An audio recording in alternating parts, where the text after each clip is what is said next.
नमस्कार। The credible history के इस नए शो में एक बार फिर से आप सबका स्वागत है। आज का वीडियो सावरकर के जीवन से जुड़ी हुई एक और कहानी पर। कई बार मैंने देखा कि एक आध लोग कमेंट करते हैं कि सावरकर पे आप लगातार वीडियोस बनाते हैं। सावरकर पर मुझे लगातार वीडियोस बनाने की जरूरत इसलिए महसूस होती है क्योंकि सावरकर को लेकर लगातार झूठ बोले जाते हैं। लगातार जेल के अंदर उनको, जेल के बाहर उनको हीरो बनाने की कोशिश की जाती है और मुझे इस बात से कोई दिक्कत नहीं है कि सावरकर को कोई अपना हीरो माने, लेकिन मुझे दिक्कत तब होती है जब इस चक्कर में बहुत सारे ऐसे हमारे क्रांतिकारी, बहुत सारे ऐसे हमारे वीर जो अंडमान की जेलों में, दूसरी जेलों में तमाम सारे उत्पीड़न सहने के बाद भी झुके नहीं, माफी नहीं मांगी, लड़ते रहे, उनको किनारे करने की कोशिश की जाती है। ऐसे ही एक महान क्रांतिकारी हैं त्रैलोक्यनाथ चक्रवर्ती। त्रैलोक्यनाथ चक्रवर्ती भारत की दूसरी जेलों में और अंडमान में भी सब मिलाकर 30 साल से अधिक समय तक जेल में रहे। आप सोचिएगा, 30 साल, 30 इयर्स। एक आदमी 15-16 साल की उम्र में होश संभालता है और उसकी औसत आयु होती है मान लीजिए 65-70 साल। यानी कुल अगर उसका सक्रिय जीवन हम देखें तो तकरीबन 55 सालों का होता है। उनमें से 30 साल कोई अगर आजादी की लड़ाई में जेल में रहा है, संघर्ष किया है, देश के बाहर भी, देश के बाहर मैं अंडमान को कह रहा हूं क्योंकि बाकी जेलों में और अंडमान में फर्क है तो हमारी सीमा में ही, उस जमाने में भी हमारी सीमा में था, लेकिन उसको काला पानी कहते थे क्योंकि वहां की जेल में और बाकी जेलों में फर्क था। तो देश के दूसरी जेलों में और अंडमान में जो आदमी 30 साल तक रहा हो, उसके बारे में एक बार सोच कर देखिएगा। जेल से निकलने के बाद उन्होंने एक किताब लिखी। उस किताब का नाम बांग्ला में लिखी हुई थी, तो उस किताब का नाम है जेलेर त्रिशेर बोरोस। बाद में उसका हिंदी अनुवाद आया, जेल में 30 वर्ष। रफली अंग्रेजी में हम कहेंगे 30 इयर्स इन जेल। और उसमें उन्होंने हिंदुस्तान की दूसरी जेलों में जो उनका अनुभव रहा और अंडमान का जो अनुभव रहा, उस पर डिटेल में लिखा है। और चूंकि वो अंडमान में उसी दौर में थे जिस दौर में विनायक दामोदर सावरकर भी जेल में थे, तो विनायक दामोदर सावरकर का भी जिक्र आया है। उस जिक्र में उन्होंने क्या लिखा है, इस पर मैं आगे बात करूंगा, डिटेल में बात करूंगा। इसके अलावा मैं बात करूंगा प्रोफेसर आरसी मजूमदार की। आरसी मजूमदार की बात मैं इसलिए कर रहा हूं कि बाकी इतिहासकारों का नाम लेने पर तो दक्षिण पंथ जो हमारा है वो शोर मचाना शुरू कर देता है कि वो वामपंथी थे, वो फला थे, वो ढिमका थे। आरसी मजूमदार दक्षिण पंथ के सबसे बड़े इतिहासकारों में से एक माने जाते हैं। राइट विंग ने उनको खूब सेलिब्रेट किया है और राइट विंग से जो उनका जुड़ाव था वो इतना सीधा था कि इस पर कोई सवाल उठा ही नहीं सकता कि आरसी मजूमदार राइट विंग के इतिहासकार थे या नहीं। उन्होंने एक काम किया, पीनल सेटलमेंट्स इन अंडमान करके एक किताब लिखी। एक प्रोजेक्ट था, उस प्रोजेक्ट पे काम करते हुए उन्होंने किताब लिखी पीनल सेटलमेंट्स इन अंडमान, जिसमें अंडमान की जेल में जो लोग बंद थे उनकी स्थितियां कैसी थीं, किस तरह से वहां सेटलमेंट्स हुए, लोग कैसे रिहा हुए, क्या सरकारी नियम थे, यह सारा उनकी किताब में बहुत डिटेल से मिलता है। चूंकि गवर्नमेंट का ही प्रोजेक्ट था तो जितने गवर्नमेंट के पेपर्स हो सकते थे उन सारे पेपर्स तक उनकी पहुंच हुई और वो सारा कुछ बाहर लाकर उन्होंने किताब लिखी पीनल सेटलमेंट्स इन अंडमान। यह आश्चर्यजनक बात है कि भारत सरकार के प्रकाशन विभाग ने इस किताब को छापा था और अब भारत सरकार के प्रकाशन विभाग के पास जाकर भी आप पता करेंगे तो यह किताब नहीं मिलेगी। जब मैं ये किताब ढूंढ रहा था तो मैंने बाकायदा मेल डाली थी और मैंने जानना चाहा था कि क्या यह किताब मुझे मिल सकती है लाइब्रेरी से या खरीद के या कैसे भी, तो मुझे कहा गया कि यह किताब कहीं भी उपलब्ध नहीं है। क्यों नहीं उपलब्ध है, शायद यह वीडियो देखने के बाद आपकी समझ में अपने आप आ जाएगा। लेकिन बहुत सारी लाइब्रेरीज में अभी भी यह किताब है, जिन्होंने पहले खरीदी होगी।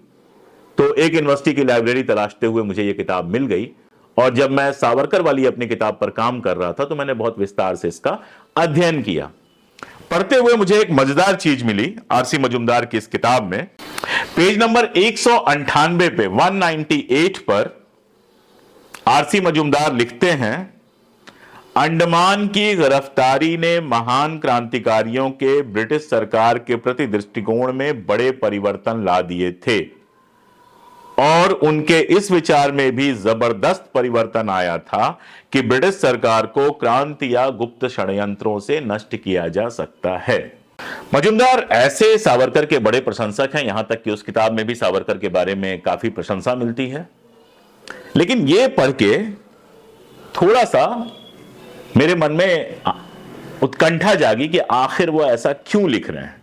फिर मैं आगे पढ़ता गया और साथ में सावरकर का जो समग्र छपा हुआ है 10 खंडों में, उसका जो दूसरा खंड है उसमें सावरकर के अपने संस्मरण हैं। और जब आप तलाश करिए तो बहुत सारी चीजें मिल जाती हैं। तो सावरकर के साथ ही जो जेल में बंद थे वारिंद्र कुमार घोष, जो अरविंदो घोष के छोटे भाई थे, क्रांतिकारी गतिविधियों में लगे हुए थे और माणिक तल्ला षड्यंत्र कांड में कई और लोगों के साथ गिरफ्तार हुए थे, उनका भी मुझे संस्मरण मिल गया। तो अब मेरे पास 3 कहानियां थी अंडमान की, उस काला पानी जेल की, उस दौर की। एक कहानी जो आरसी मजूमदार लिख रहे थे, जिनके पास सारे सरकारी कागजात थे। दूसरी कहानी सावरकर की, जो उस जेल में बंद थे, जिन्होंने, मैंने आपको बताया कि सावरकर समग्र का जो खंड 2 है उसमें बहुत विस्तार से अंडमान जेल के अपने अनुभव लिखे हैं। और तीसरी कहानी वारिंद्र कुमार घोष की। इसके अलावा भी कई कहानियां मिली, लेकिन अभी ये 3 कहानियों के सहारे बात करते हैं। इसमें बहुत मजेदार बात मिली, सावरकर बार बार लिखते हैं कि जेल में जो संघर्ष हो रहे थे उनमें मैं बढ़ चढ़ के हिस्सा ले रहा था। जैसे ननी गोपाल गिरफ्तार थे वहां पर माणिक तल्ला बम कांड में ही वारिंद्र कुमार घोष के साथ, वो एक भूख हड़ताल पर चले गए और उस भूख हड़ताल में उनकी स्थिति बिगड़ने लगी।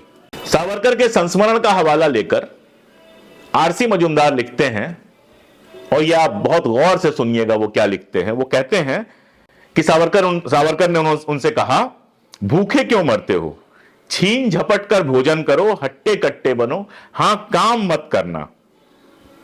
और इसके बाद क्या लिखते हैं कि उनके इस मंत्र का अनुकरण करने पर सभी पर अभियोग चला और सबके दंड बढ़ा दिए गए। यानी सावरकर ने सलाह दी कि भूखे क्यों मरते हो, छीन झपट कर भोजन करो, हट्टे कट्टे बनो, हां काम मत करना, जो जेल में काम दिया जाए वो मत करना, ये सलाह दी। लोगों ने सलाह मान ली, और जब सलाह मान ली तो सबके ऊपर नई सजाएं चली, नए मुकदमे चले और सबको इसका दंड भुगतना पड़ा। लेकिन सावरकर को इसका कोई दंड नहीं भुगतना पड़ा। यानी सावरकर ने दूसरों से तो ऐसा करने को कहा, खुद ऐसा कुछ नहीं किया। यह मैं कैसे कह रहा हूं? सावरकर का जो दूसरा माफीनामा है 20 मार्च 1920 को जो उन्होंने याचिका लिखी है, उसको आप सुनिए। सेकेंड वर्ल्ड वॉर के बाद जो आम माफी दी गई थी उसमें बहुत सारे लोगों को रिहा कर दिया गया था। उनकी तरफ इशारा करते हुए वो कह रहे हैं कि जेल में हमारा व्यवहार किसी भी तरह से उनसे अधिक आपत्तिजनक नहीं है जिन्हें रिहा किया गया है। उनके ऊपर तो पोर्ट ब्लेयर में रहते हुए भी एक गंभीर षड्यंत्र का आरोप लगा था और उन्हें फिर से जेल में बंद कर दिया गया था। इसके उलट हम दोनों, यानी वो और उनके बड़े भाई गणेश सावरकर, हम दोनों ने आज तक सख्त अनुशासन का पालन किया है और पिछले लगभग 6 सालों में साधारण अनुशासनात्मक मामलों में भी हम पर कोई मामला नहीं है। 1920 की यह बात है। वो कह रहे हैं कि 1914 यानी 6 साल अगर मान लीजिए, तो उन 6 सालों में उनके ऊपर किसी भी तरह का अनुशासनात्मक मामला नहीं था। यानी वो जेल के नियमों का पालन कर रहे थे। याद रखिएगा, अभी मैं त्रैलोक्यनाथ चटर्जी का जो लिखा हुआ है वो बताने वाला हूं, जिससे ये बातें और साफ हो जाएंगी। अपने संस्मरण में वो लिखते हैं कि 2 बार चिट्ठियां भेजने की उन्होंने कोशिश की थी। एक बार 11 जून 1912 को, दूसरी बार 10 सितंबर 1912 को, और पूरा जेल में रहते हुए उन्हें सिर्फ 2 बार अतिरिक्त सजा मिली थी और वो सजा ये चिट्ठियां भेजने के लिए मिली थी। इसके अलावा उन्होंने जेल के किसी नियम को तोड़ा नहीं था। सावरकर खुद भी अपना संस्मरण, मैंने आपको बताया कि उन्हीं का संस्मरण कोट करते हैं आरसी मजूमदार। तो खुद भी अपने संस्मरण में वो लिखते हैं कि ननी गोपाल की भूख हड़ताल खत्म करवाने के लिए मैं खुद भूख हड़ताल करने लगा। ये वो लिखते हैं, जबकि वो अपने संस्मरण में और अपने पत्र में लिख चुके हैं उन्होंने कोई भी ऐसा काम नहीं किया था जिससे अनुशासन टूटे। इसके अलावा भी अगर हम चेक करें, वारिंद्र कुमार घोष का संस्मरण पढ़ लें तो वारिंद्र कुमार घोष अपने संस्मरण में बहुत साफ लिखते हैं कि अपने कुछ मित्रों के समझाने पर ननी गोपाल ने अनशन तोड़ दिया, लेकिन इन मित्रों में या ननी गोपाल के अनशन के पूरे प्रकरण में कहीं भी विनायक दामोदर सावरकर या उनके भाई गणेश सावरकर का नाम नहीं लेते हैं। इसके बाद मैं आपको बताता हूं कि त्रैलोक्यनाथ चक्रवर्ती क्या लिखते हैं। त्रैलोक्यनाथ चक्रवर्ती अपनी किताब में पेज नंबर 105 पर लिखते हैं, सेल्यूलर जेल के कैदियों के बीच राजनीतिक विघटन हुआ। इस तरह हम नरम और गरम दल दो हिस्सों में बंट गए। सावरकर बंधु और वारीन बाबू पहले ही यहां आ चुके थे। उन्हें कई तरह की यातनाएं सहनी पड़ी थी। उन लोगों ने अपनी लड़ाई लड़कर कुछ सुविधाएं हासिल कर ली थी। अब वे जेलर और सुपरिटेंडेंट साहब के प्रिय पात्र बन चुके थे। वे सुविधा त्याग कर हमारे साथ संग्राम में आने के लिए राजी नहीं हुए। वे किसी तरह के झमेले में नहीं पड़ना चाहते थे।